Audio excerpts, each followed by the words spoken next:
dedicado al arte, la música y la cultura. Soy José Vicente Silva y hoy con nosotros estará el licenciado Germán Calvache, director de la Casa de la Cultura Núcleo de Tungurahua. Licenciado, muchísimas gracias por permitirnos entrar a su entorno, a su lugar de trabajo, a su casa, la Casa de la Cultura. Licenciado, bienvenido. Muchas gracias a ustedes. Es un placer el poder conversar con la juventud y no es mi casa, es la casa de ustedes. Porque si es la casa de la cultura, o más bien deberíamos decir la casa de las culturas, significa que todos tenemos espacio aquí, que estamos representados en ella. Muchísimas gracias, licenciado. Licenciado, de la misma manera nos gustaría saber cuál ha sido su experiencia laboral en la Casa de la Cultura. Bueno, a la Casa de la Cultura ingresé yo con la famosa revolución cultural que hubo en el año 66, a mediados del año 66. Resulta que la dictadura había impuesto unas autoridades a la Casa de la Cultura, no eran nombrados por los miembros de la colectividad cultural, sino a dedo por los dictadores, y nosotros nos opusimos a eso. Hicimos la revolución cultural, sacamos a los anteriores administradores y pusimos nuevos.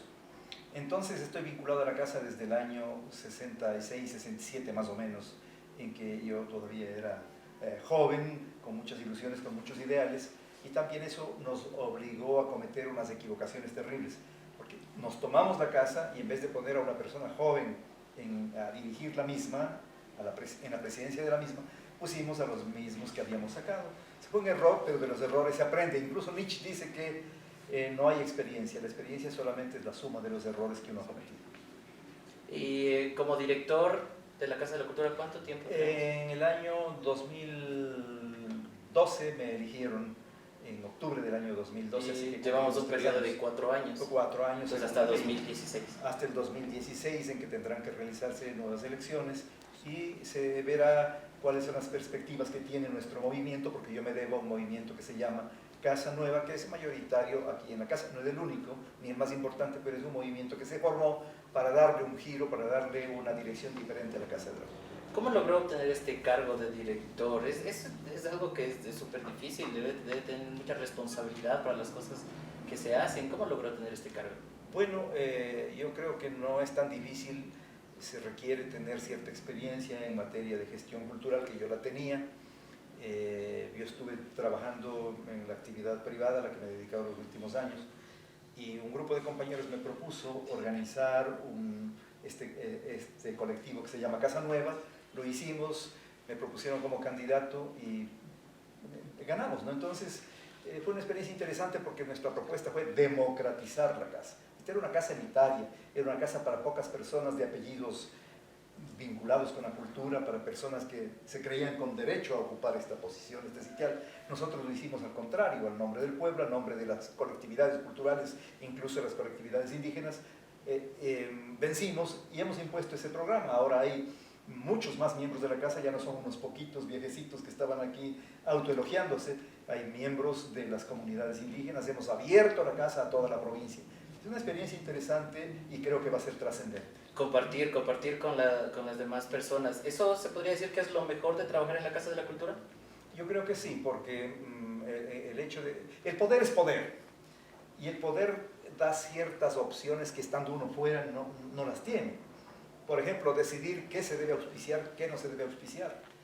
El poder ahorrar los pocos dineros que tiene la casa. Ustedes ven, en el último piso estamos haciendo una construcción inmensa, claro, con los puros ahorros, porque incluso nos bajaron el presupuesto.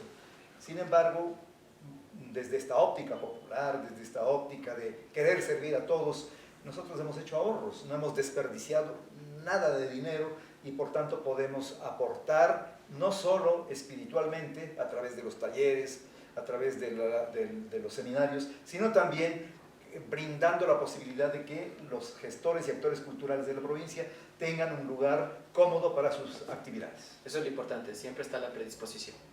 Hay que servir a los demás, hay que servir a quienes nos pusieron aquí, no servirnos. Afortunadamente yo pues he sido industrial, he sido comerciante y no he necesitado de este cargo para sobrevivir, sino al contrario, he donado muchas cosas de las que hay aquí, equipos de audio y todo, porque he tenido experiencia ya que trabajé en radio y televisión algún tiempo, y me parece que hacía falta, me parecía que hacía mucha falta aquí dar un piso, un sesgo profesional a todas las actividades, y eso es lo que hemos logrado hacer. Licenciado, amigos, llegamos a un momento de pausa. Licenciado, regresamos con más de estas fabulosas anécdotas.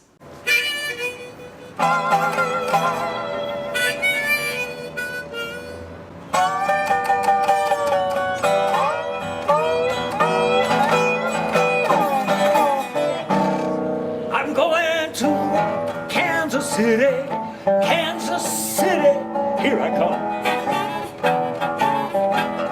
I take a train, if I have to walk or crawl, going just the same. I'm going to Kansas City.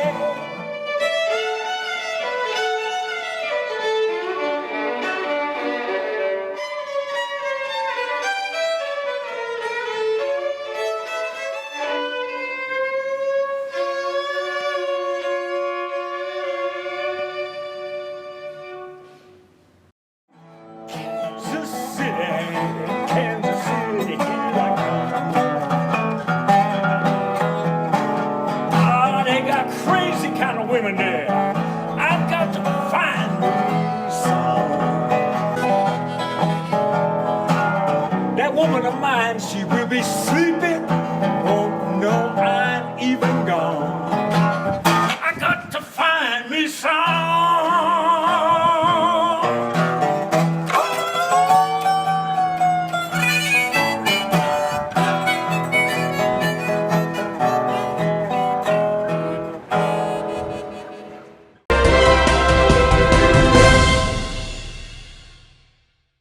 Amigos, estamos de regreso con el licenciado Germán Calvache, director de la Casa de la Cultura Núcleo de Tungurahua, que nos sigue conversando de estas anécdotas, de lo lindo que es trabajar para la comunidad.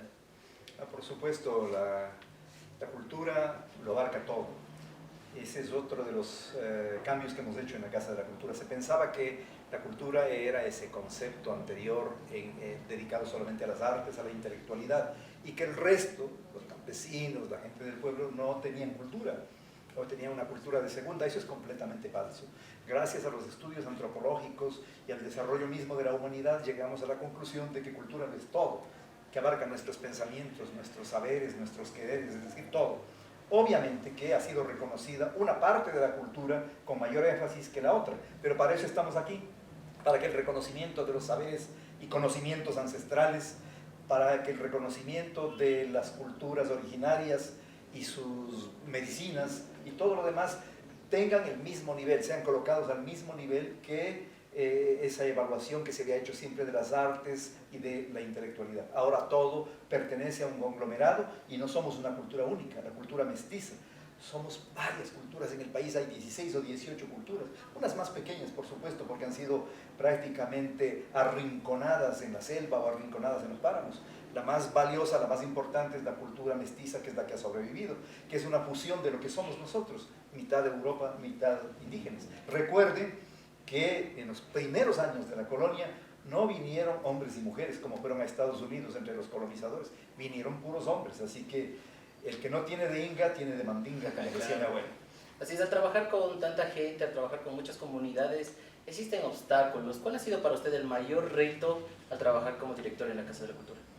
Bueno, esta es una ciudad un poco fea en algunos aspectos.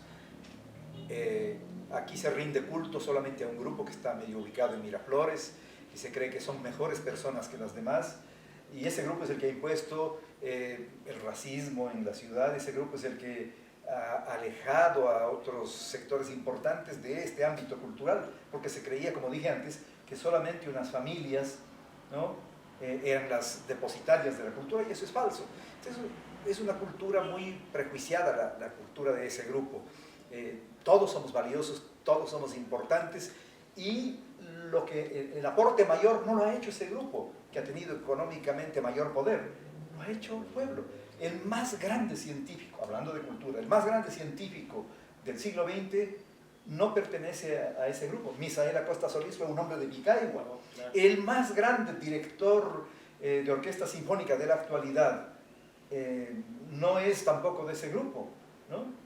Pertenece también a Picahua, y así, en fin, la clase media y los sectores populares son los que más han aportado culturalmente, de modo que el tratar de revalorizar, de que haya reconocimiento para esto, ha costado trabajo.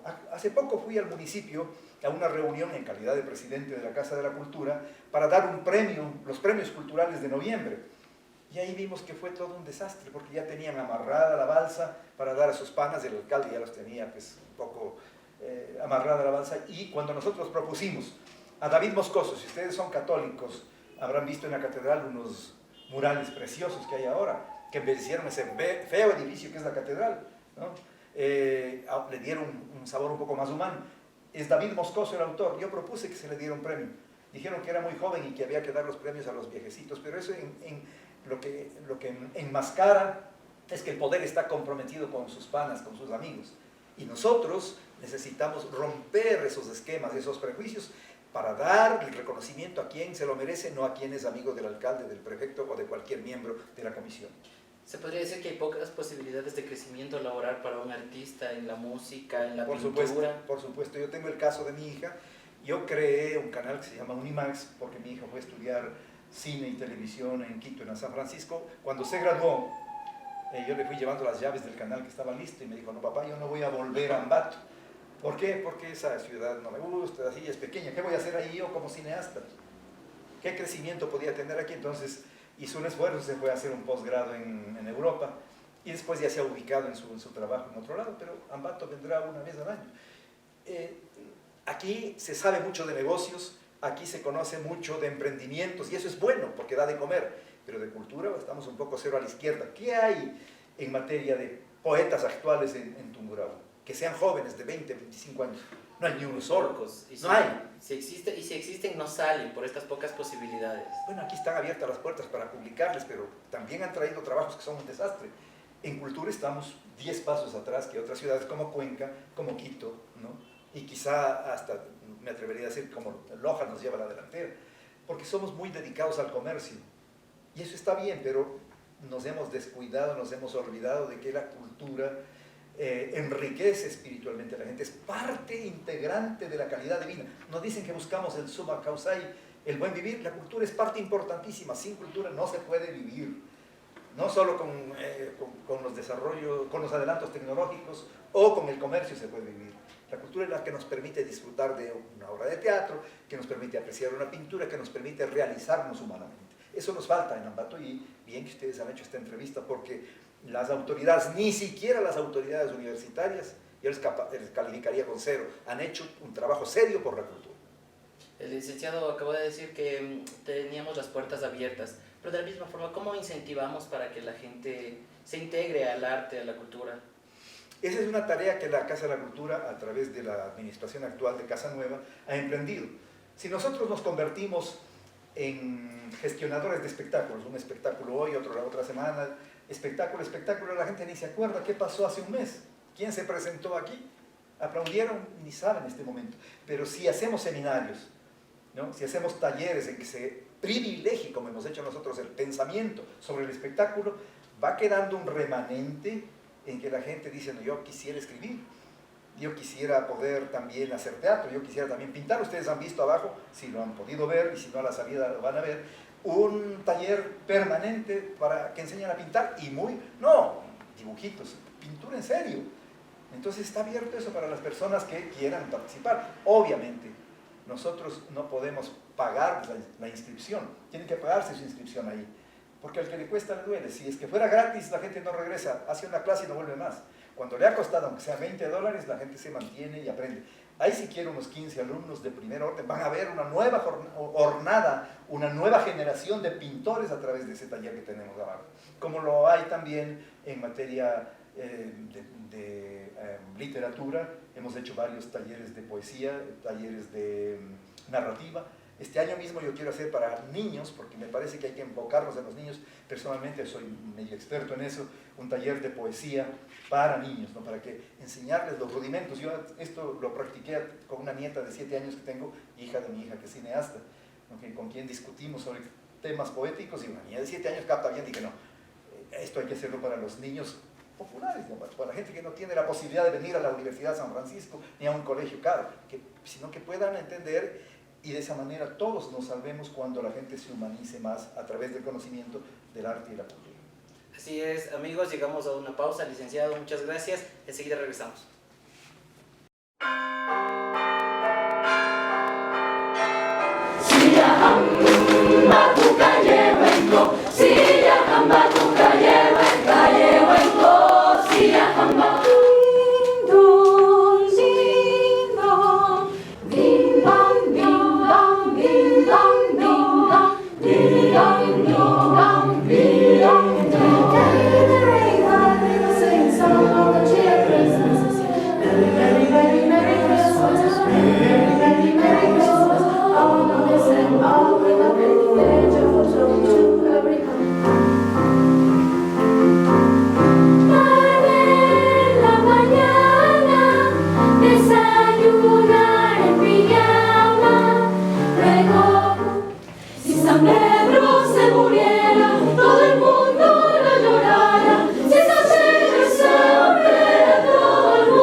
Amigos, regresamos a esta, la última parte de la entrevista. Con nosotros el licenciado Germán Calvache, el director de la Casa de la Cultura Núcleo de Tungurahua. Licenciado, estábamos hablando de todos los proyectos que hemos hecho, de cómo ha sido su vida al trabajar, a dar su vida por la Casa de la Cultura. ¿Qué proyectos tenemos para estos meses? Bueno, hasta finalizar el año nosotros tenemos algunas actividades. No podemos hacer muchas aquí en Ambato porque el sol de noviembre prácticamente durante el mes mencionado copa todos los espacios. Y en Ambato lamentablemente no hay público para 2 o 3 actos al mismo tiempo, cosa que sí ocurre en otras ciudades. Hay público para la música, hay público para el teatro, etc. Aquí no. Se hace un acto, se llena, ojalá, con suerte se llena, pero para otra actividad ya no hay al mismo tiempo. Pero tenemos algunas. Un acto importante de este mes que se tendrá lugar este jueves 29 es un homenaje a Carlos Brito. ¿Quién es Carlos Brito? Fue un compositor del siglo pasado, de principios del siglo pasado, del pasillo Sombras, que es el pasillo más escuchado en todo el mundo. Ha sido interpretado por 300 artistas de fuera del Ecuador, ¿no? Incluso Rafael de España, varias personas que cantan flamenco en Italia, en todo el mundo. Es el pasillo más importante, es nuestro segundo himno nacional, y nosotros quisimos hacer un homenaje al pasillo y a Carlos Brito, autor de Sombras y de otros pasillos más de este 29. No solo que la gente interprete, cante Sombras y escuchemos un concierto, no. Hay una conferencia de Vilma Granda que nos va a aclarar algunas dudas que tenemos sobre el pasillo, de dónde vino, dónde fue, cómo fueron las primeras grabaciones, qué significado tiene, qué parentescos hay con otra música de la América Latina, etc. Licenciado, háblenos acerca de este festival LGBT que se acerca, Sin Límites. Bueno, ahí lo que estamos haciendo es caso a la Constitución, la estamos tomando en serio, porque la Constitución reconoce los derechos de las minorías, y en este caso nosotros estamos impulsando en una ciudad llena de prejuicios como es Ambato, esta ventana para que la gente sepa que no es cosa del otro mundo, que es normal y que hay que tomarlo con normalidad. Y luego la sociedad tiene que asimilarlo, ir procesando todas estas dificultades que antes se creían que existían a través de los gays, lesbianas, etcétera, ¿no? De los transexuales. Eso es normal y la sociedad tiene que modernizarse. Si utilizamos estos aparatos que son tan modernos, mentalmente estamos todavía en el siglo XVI, eso tiene que cambiar. La tecnología siempre nos lleva ventaja, la mente va atrasada. Tenemos que igualarnos y es papel de la cultura a través de un festival como este, que abrirá un poquito más de luz respecto a este tema, que es controversial, pero es importante tratarlo. Sí, licenciado, para despedirnos, ¿cómo invita usted, cómo incentivamos a esa gente que está ansiosa de llenarse del arte, de la cultura y la música? Lo que yo podría decirles es que primero hay que leer bastante, porque eso nos da la posibilidad de entender otros mundos, otras instancias, otras atmósferas, otras dimensiones que no las tenemos normalmente. La lectura, porque no tenemos mucha posibilidad de ver muy buen cine acá, ni tampoco de ver buenas exposiciones, salvo las que se hacen una vez al año.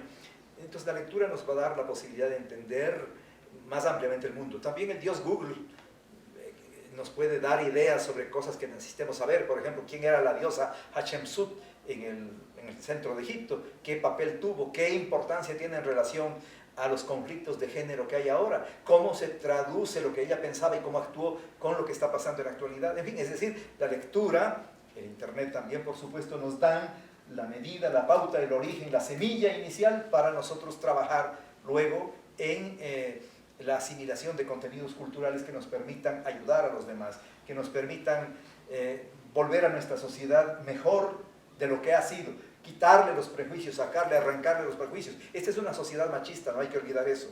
Ustedes son jóvenes y aparentemente hay igualdad, todavía no la hay. Cuando se casen, cuando vayan a trabajar en el hogar, en la actividad cotidiana, y van a ver que el machismo está presente, está vivito, solo hay que rasparle un poquito y aparece. Así que hay que luchar contra todo eso y es papel de la cultura, papel de las universidades y papel de la juventud. Licenciado, muchísimas gracias. Esta entrevista ha sido un honor para mí.